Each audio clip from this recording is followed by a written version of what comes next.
Hello people! Gawa tayo ng low cost na coffee today using this one.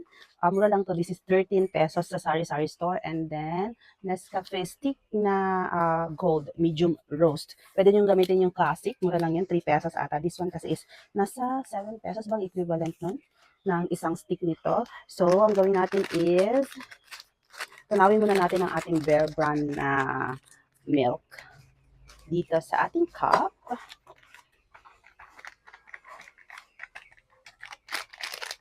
Lagyan natin ng hot water. So, hindi natin pupunuin kasi lalagyan pa natin siya ng coffee fruit. So, tutunawin lang natin dyan. And then, we set this aside. Next is yung ating coffee. Tutunawin natin dito. Ang gagamitin ko is isang stick lang. Yung iba ginagamit is 2 stick. Pero sa akin, isang stick lang para pwede pa ako mag-coffee later this afternoon. Kasi ang budget ko sa sarili ko sa isang araw is 2 sticks lang ng coffee. So, this is about 1 teaspoon siguro to. If bumili kayo ng nasa garapon. And then, yan, lagyan natin ng sugar. Konti lang na sugar. Ano lang. Ganyan lang. Konti lang na sugar. Mga 1 teaspoon yan. 1 teaspoon. Yan. Talaga sa mini crunch yung aking sugar, guys. Tapos, lagyan natin ito ng water. A little bit of water. Just a little bit. Yeah. Little bit lang. As in, little bit lang talaga yan siya. And then, i-float natin. Using our floater. This is so easy to do, guys. Pag wala kayong floater, pwede ninyong ilagay sa bote ito. Bote ng mineral water. And then, i-shake nyo lang ng i-shake.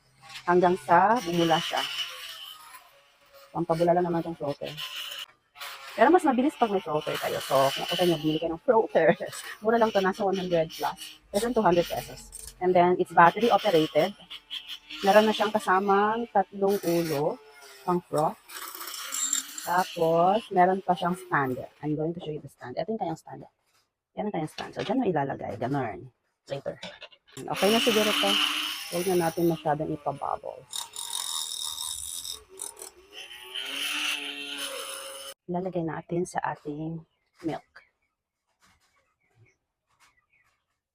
Ito nyo yan. Oh. Ito nyo yan. Yan. And then, sayang eh. So, simutin natin kasi sayang. This is optional ha, but me, I like to put a cinnamon powder in it. Yan. Panpadagdag lasa lang siya. So, magkano yung nagastos natin doon, no? 13 pesos plus 7 pesos is 20 pesos. Siguro yung ano is nasa, lagyan na natin na